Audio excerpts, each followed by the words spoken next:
everyone, welcome to Sage's Garage.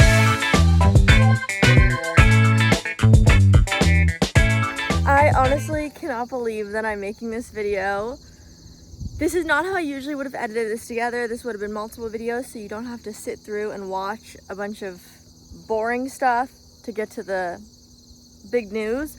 But tomorrow is British Car Day, okay? Literally tomorrow. And so I had to just include like a week of footage into one video. So I did unfortunately have to cut out some details and things like that, but don't worry, everything you need to know is in this video. I wanted to make sure you got to see everything before British Car Day. Basically, I've spent the past week working on the Triumph every single day, getting it prepared. As you know now, it is running, which is incredibly exciting. So we are working on the break-in process. There was still a couple small things we had to do.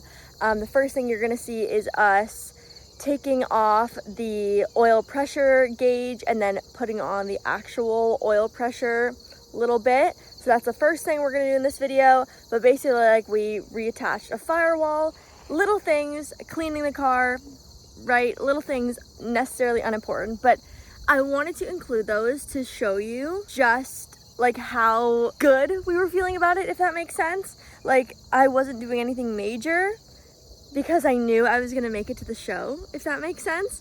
Like, basically I was like cleaning the car and filming that for you guys because that was the most exciting thing that was going on, and I wanted to make sure I got one last video out to you guys kind of preparing for British Car Day. But disaster literally struck. I don't want to say too much because I do think you should see it happen in real time, which it does in this video. I don't think me describing it does it justice. Just prepare yourself for a roller coaster of a video. It has been an incredibly stressful week, so watch with caution.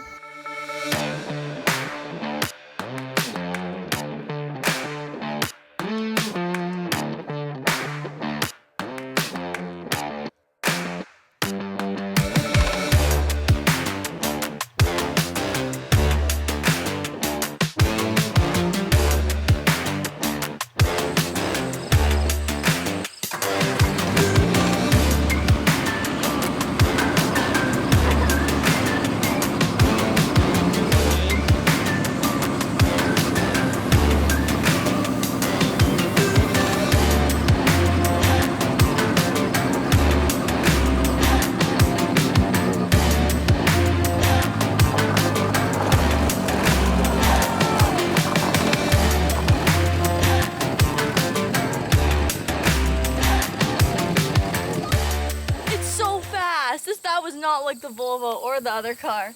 This was so fast when I let out the clutch. It is a little sports car, oh my god.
We finished doing the break-in process and we've gotten 50 kilometers on the engine so far.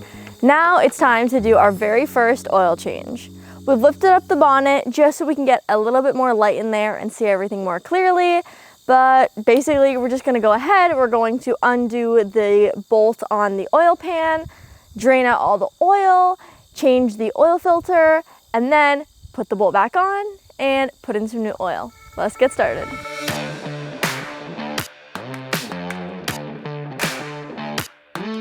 Now we're gonna go ahead and take off this oil filter. We're using this big wrench and it is denting a little, but obviously this is being disposed of anyways, so it's all good. So this is the original one we took out ages ago when we took apart the engine.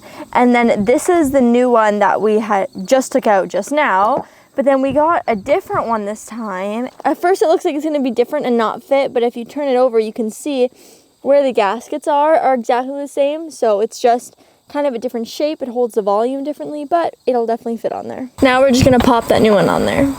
It's not gonna fit. Okay, so actually this new one is not gonna fit. Womp womp. All right, we're seeing now that the inner hole is totally different size, so of course that's not gonna fit. It has been like 2.5 days, I think, since we tried to take the oil filter out, and unfortunately we ran into a big problem, is that that oil filter actually didn't fit. So basically the hole that like it needs to screw into was 3/4, but it needed to be 5/8. There are some solutions to this. Well, one would be getting the right size filter, but they're almost impossible to get now. Everywhere just is a 3/4 filter. So the best solution would be to get an adapter, which I'll probably get in the future just so I have it. But to get the actual filter, basically we couldn't get an adapter in time, and so it was faster just to get a filter. So we ended up getting the exact same one from the same place that I got the first one, but that place is in Oakville. So there was some crazy courier service today by Aiden and my dad. They met up halfway. It's like 3 hours between the two of us, and we got our oil filters, okay? It's been a journey. I love how all the simplest things with this car have been the most difficult. But that's okay, that's just our journey here. Anyways, 2.5 days later, let's finish changing the oil. So this was the original, basically screw threaded bit that I have, but there is an adapter version you can get where the inside is 5/8 and then the outside is 3/4, so it matches all of the modern filters. But anyways, for now, we are just using the older filters, basically even though they're brand new filters, and using the screw-on thread bit that we already had in there. We're just gonna retighten that bolt at the bottom of the oil pan to make sure that none leaks out when we put in the new oil. Wow, it really won't focus, but you get the point. You saw this earlier. You know where this is. All right, now it's time to put in the new oil. Nice and clean. That's where it is. It is still draining through slowly. We did just do this, so I think it is gonna be a bit higher in a couple minutes. We are going to start the car and see if it, pushes any through. Time to take her for a drive.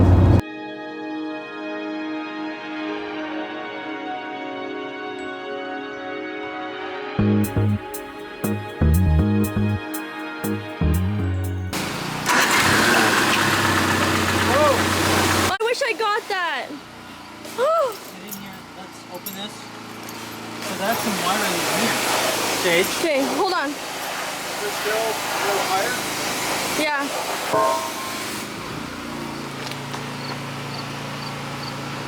So that was this mess here.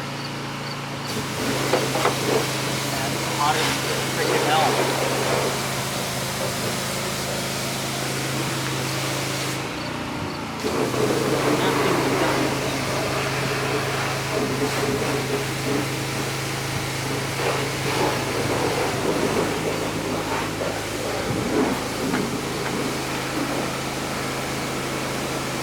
Please ignore this. It's been a very long day. But what just happened is we were looking over some small issues we've had with the car. We're trying to fix the idling issue. I'll explain that more another time. I'm too tired right now. But basically we're trying to fix it. We changed some hoses. We tightened some bolts, fixed some core plugs, all this stuff. Then there's this like loose wire and it connected to something by accident, and so we heard like a little spark basically, and then all was fine and we investigated and we made sure it was far away. And then maybe like within the next 10 minutes we started the car, and then fire somewhere in the dash. We didn't see fire, but we saw a lot of smoke. I mostly caught it on video for you, not all of it, but I think good enough. You can tell what happened. Anyways, a bunch of wires are melted. Right now we're trying to figure out what wires are melted and what wire caused this and what caused it. The more I know, the more I will tell you, but right now the car is undrivable and it sounds like this is really, really bad, so wish me luck.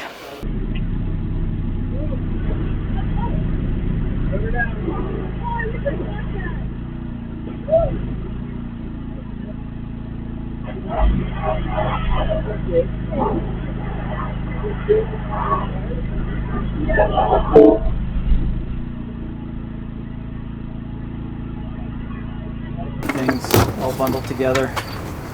Well, here, now Oh, you see what yeah, look. So, presumably, so this would have went. So basically that wire shouldn't have been sandwiched in between those two things. Right. Is that, and it just was not our fault, but then tightening it made it. Yeah. Okay, so this is feeding the horn. Just like in those one. I think we can leave all the rest of this alone because I don't think anything is melted up to there, but we've got to cut open some of this to find what is melted over here.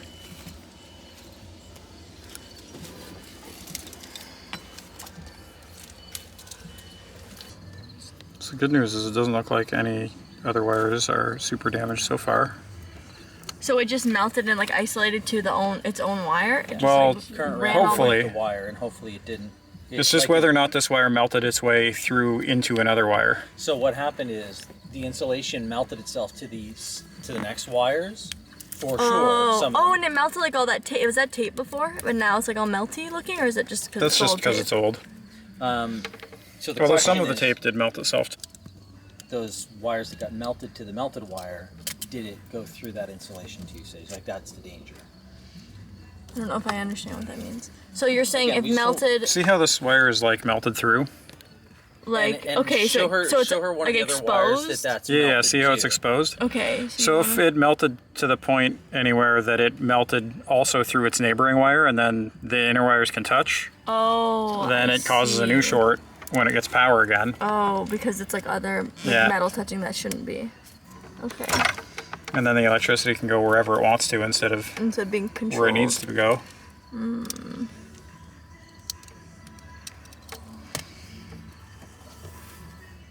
Like it's a good thing this is a simple car. If this happened like in my Skyline, I'm buying a new harness. My van is from 1990 and it is ridiculously complex. Oh, do I have side cutters in here? What do you need? My flush cutters, I would like. So basically my stereo has never worked as far as we can remember since we got the car. Maybe I said that at the beginning videos, I don't know for sure, but as far as we can remember, my radio has never worked, cassette player, any of that stuff. And that's been something that I want to fix. Obviously very far down on the list of importance considering I had a whole engine I needed to rebuild, but it's something that's definitely been on my mind. Now, since we have had the lovely opportunity of taking apart and dissecting every single wire in the car, basically we were able to take a peek behind there and we found this fuse that was connected to it, and basically it was blown. I think it says 2A and it was supposed to be 6 or something like that. I don't really understand. But basically it blew, and there was like I don't know, something with the wire. I don't, what happened with it? Okay, basically it blew. I still don't understand why, but the fuse blew, and so that's why my stereo doesn't work. So now we have the lovely opportunity of fixing my stereo. So basically all this happened just so I could have some good music in the car. You really have to look at the positive side of things in life, I'll tell you. We have now, well, Dan only, and we're moral support here, have taken out the melted wires, and we have a new one. And what is this one going to be for? It ran the brake warning lamp circuit. Okay, so brake warning lamp circuit. The other end. We're gonna But I'm connect going it into the harness just like before, so it'll be, there won't be some new weird thing. So like the added. next time Yeah. something goes wrong, nobody will have to guess as to what's going on. They'll be able to see. And it is a unique wire, so it's orange with a blue stripe. Okay. Hopefully there aren't any No other ones like duplicates. that in the car, but it's at least a different wire from all the rest. Yeah. Okay, interesting. Wow, very cool.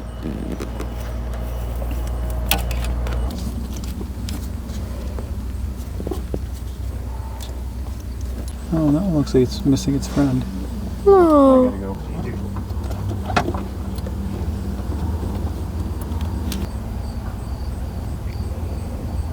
So now that we have finished figuring out the worst part of the wiring and put in new wires and we've got it all labeled and set up, then we started thinking about the stereo and I'm thinking about, you know, how would I get power? Could I charge my phone? Could I play music from Bluetooth? And all the answers are no, which is totally fine.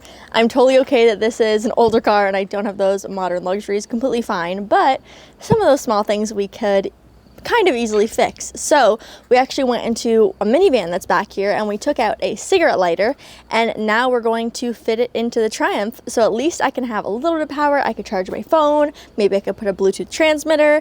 For now, just a small little upgrade, but a very, very exciting one for me. So this is basically my glove box, and I mean, we are gonna have, that's gotta be like mold, like black mold, for sure. Mouse pee? Yeah. I don't want to put mouse pee back in my car. Anyways, yuck.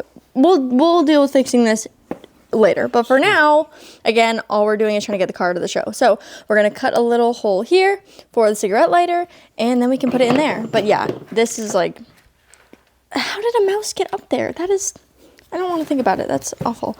Yeah, so definitely this will be one of the first things I fix after the show, because this is terrifying. I feel like this is going to attract more mice. I don't know. Anyways, let's cut a hole. And here is how it looks. Again, we are going to be replacing this soon, but this is really exciting to have for now. Again, another positive to this crazy wiring mess is we wouldn't have done this, so yay. So now there's a fuse for the lighter socket. Yep. And that fuse also does the half of the stereo. So if this fuse goes, both your stereo and that will quit working. And then it will be, if both of those stop working, it's because of this. Okay. And if only one of the two stops working, then it's the other fuse, that glass one probably. All right, we're gonna go ahead and attach the ground wires here. So let's do that. But what we're going to do is just use some memory Gotcha. paper to get down to the metal instead of the paint. And it'll make a better contact. Oh, I see, I see. Like, column can be, like the steering wheel can be readjusted, or that happens with the alignment. Yeah, you do that with the alignment. We finished assembling everything and putting all the pieces back together. We have replaced all of the bad wires, basically rewired everything. We have everything labeled. We know where everything goes and where it comes from. And we have hooked up the stereo, I believe, which was not previously hooked up, all of our lights. We have added a cigarette lighter and we've hooked that up. So basically it's ready to go. Now we just have to test it and see if all the wires work, if anything else wants to spark or start a fire. Definitely a scary moment, but we are expecting and being positive that everything's gonna work and all is gonna be good from here on out, and we can actually start the car and drive it again. So wish us luck and let's see what happens. We've got the harness repaired and reinstalled and everything is hooked up. We haven't connected the battery yet. This is just a 10 amp fuse, so if something is wrong, which I'm sure there isn't, but just in case, this will protect the harness because this will pop before your wiring melts in the car. Nice. And that's all right. just that. We won't be able to start the car, but we'll be able to turn it on. Cool. Got it. All right. You can go ahead and turn the key on, which is what you did last time when we had smoke, right? Yeah, so right now, Whoa. so these guys moving. That's the fan.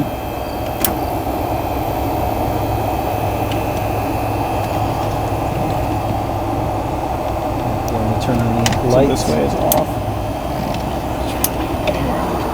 Okay, so the fan seems to get power always. Oh, I Is see. it a push-pull? Yeah. Okay. Okay, so that was for the extra power. Okay. Do we want to turn the lights on? Go back in behind here. Nothing's getting warm at all. So that's fine.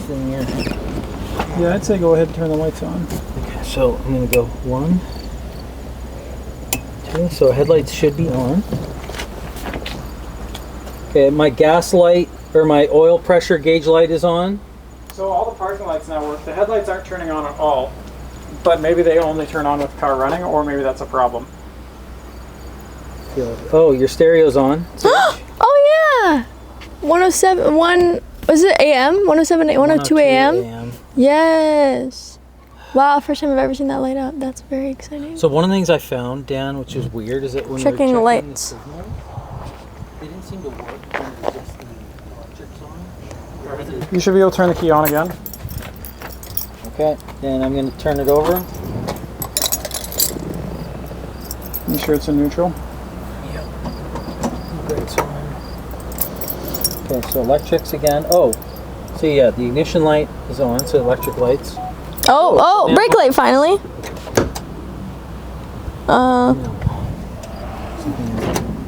Backwards there, right?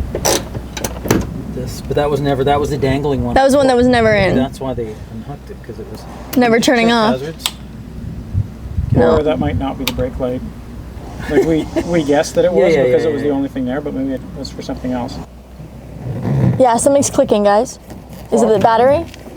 Is there a clock in the car? Hold on. Oh, No. God. Can you just close the door switch with your finger? Oh, there you go. Oh, that made that light much dimmer. What is that clicking though? It sounds like it's coming from the battery terminal. It has a turn signal? No. Other way? Yeah, so I've got left on, or so right on right now, none. And then the other one. But these ones never worked until... But something's there's that- clicking. there's, We need to figure. Yeah, it's this flasher relay that we don't know what it even does. Are the four-ways on? oh, they Hazards? Yeah, there you go. Okay, so maybe the hazards finally work. Yeah, finally working. That sounds bad. So that's like your seatbelt. The light's off, guys. Under by your foot, dangling. It's off. This one came off. It's off. The other one too. The oil pressure gauge one. Oil pressure gauge is also off. Those two are off. So now it's on. No, when I turn on... Oh. When I turn on the Okay. main panel...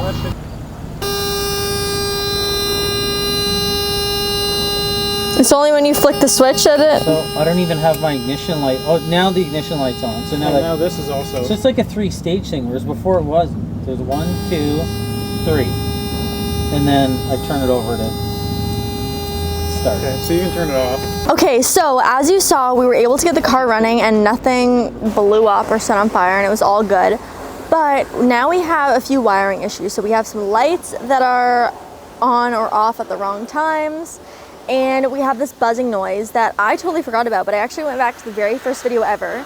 The video saying I bought my first car and showing you guys a car. The very first video I ever made on the car. And we're talking about how there's this annoying buzzing whenever the door is open and you like connect two wires. So it's cool that we had that. So we watched through, and I think right now our solution is we're just gonna disconnect that wire so it can't buzz, because it's a seatbelt warning buzzing, and I know I'm for sure always gonna be wearing my seatbelt. I will ensure any of my passengers are wearing their seatbelts.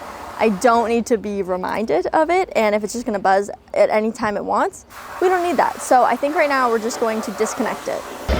We have success on the radio. Well, we just don't have a channel. There we go. Yay! Okay, so my dad and Dan are going to take the car for a test spin. It's better that they two go because they can actually diagnose if something is going wrong. They also want to figure out the idling speed because we have had some issues with that. I will explain in more detail, but basically it's just been idling very low and the oil pressure has been dropping and it's been almost stalling on us, and it did at one point just because the oil pressure dropped so much. So they're gonna take it for a spin, and just to have safety first, oh, I don't see it anymore. Oh, there it is. They're bringing that guy. So hopefully you don't have to use it. Hopefully nothing eventful happens. Here are the melted wires, and you can see it was pretty bad. So needless to say, we're all very grateful that it wasn't worse than this, and it was just these melted wires, and we were able to fix it, but wow.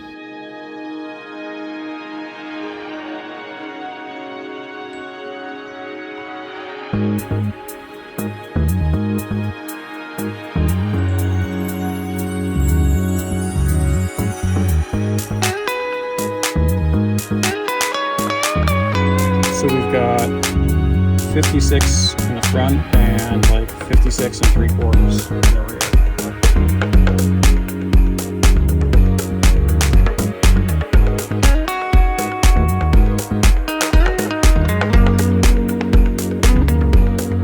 And then there's like a, well, I don't know if you can see it clearly, but there's like a little bit of slop. That's okay. That's your wheel bearing, and like this is a old car with probably tapered bearings, so it's gonna always have slop. If it's tight, it's too tight. But this is our bad one. Oh, I see. No? Yeah, looks like it. But is it? Why are there washers here? Oh, really? There should not be washers here. Maybe that's what the slop was all about. Also, definitely one of these has been replaced before. Yeah. So Yeah. the guy. Like this here is welded by somebody who is should not be allowed to touch a welder again. So hopefully they didn't work in the factory and weld all of them, you're saying? Yeah, and no, this has definitely been repaired. You can see rust repair all along this edge. There's just like bent a zip tie that will get around the corner. Well, I think I'm actually gonna make it a shorter dipstick because it doesn't need to be that long. So this has got, Some. yeah, and we're on an angle and it looks nice and clean. I'm sure it's okay. Yay! Success! Sage, let me see your face. Yay! Success! Whew, okay, that was a doozy of a video, if I'm being honest. Thankfully, it did end in a happy note. As you can see, we did get the car running again, and I am about to drive to Bronte any minute now. I'm packing up, I'm getting in the car as soon as I edit this video for you guys, and I'm driving to British Car Day. I am incredibly grateful that that fire was not more catastrophic, but I'm also incredibly grateful for Dan, because if we didn't have him, the car would not have made it, because we would not have been able to fix that wiring that quickly, that efficiently, that skillfully. It wouldn't have happened. So, like, Dan is literally a lifesaver. I can't believe it. We're going to British Car Day. I will see you all tomorrow. I can't wait to see you all in person. Bye.